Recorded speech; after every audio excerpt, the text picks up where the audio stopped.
What's up, guys? Rick from DFS On Demand here with a preview for the GC Cup.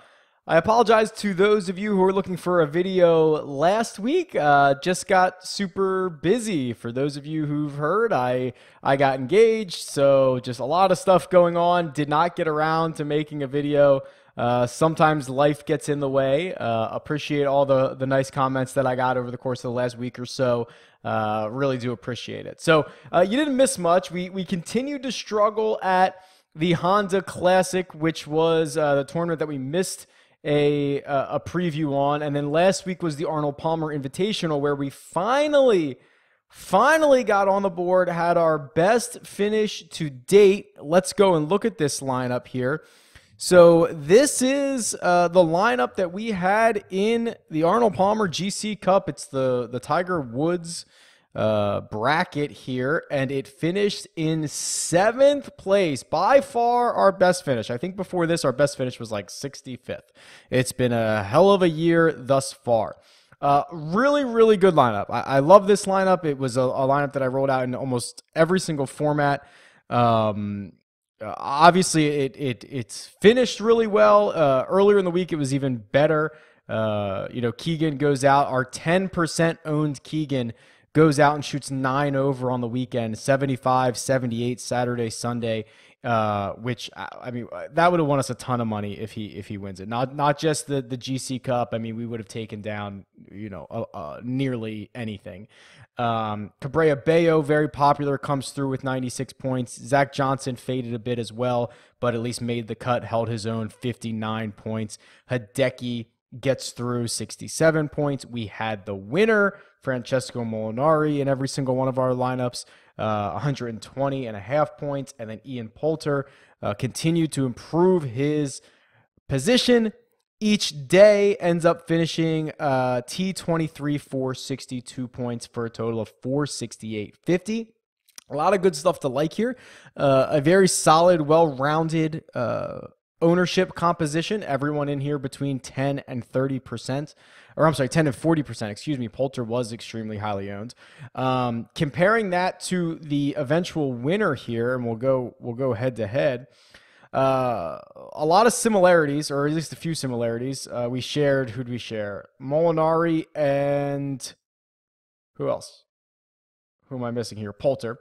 So it really came down to the rest of these guys here. So if you see this, I mean, Hideki outscores Aaron Wise by 7 points.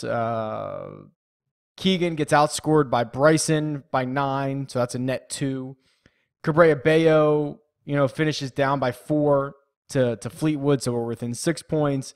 And then the big one, I guess, is Hadley versus Zach Johnson, if you want to look at it that way, a 17-point differential. So this lost by 30-ish points, 24 points, something like that. Yeah, 24 points over 6 guys, pretty good. Obviously, his lineup was similar in a lot of ways. Getting Tommy Fleetwood in there makes the difference, because then he was able to stomach having Aaron Wise, who finished T40, and Bryson, who finished T46, although Bryson, despite the bad finishing position, scored a lot of DraftKings points, right? Outscored a lot of his peers by scoring 73 points.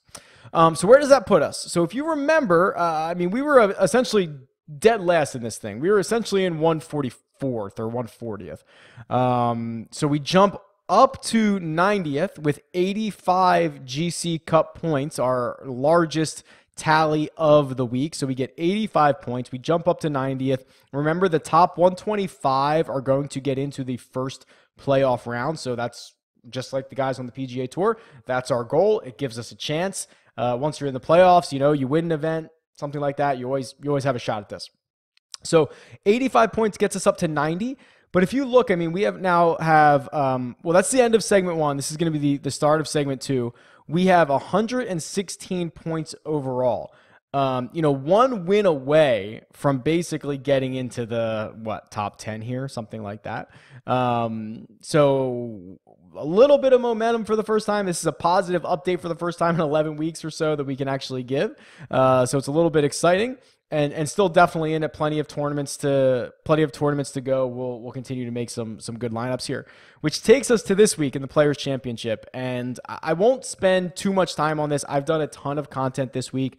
I did the DFS preview on Monday. Go back and watch that. The one and done preview on Tuesday. Additionally, I went on with Pat Mayo and Ben Raza for a little over an hour on Tuesday as well. That's on the DraftKings channel. So like I have a lot of thoughts out there.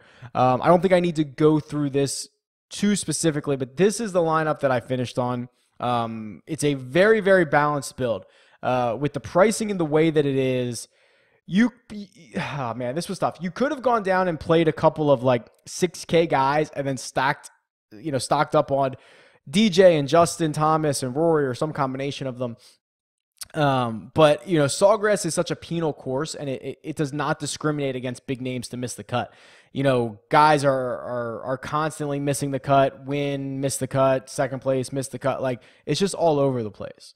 So you're one bad swing, one big number away from missing the cut. So I felt like we would be okay to kind of take a more balanced build here, as opposed to just trying to find 2 or 3 studs and then risking them missing the cut. So here we go. We've got Sergio at the top.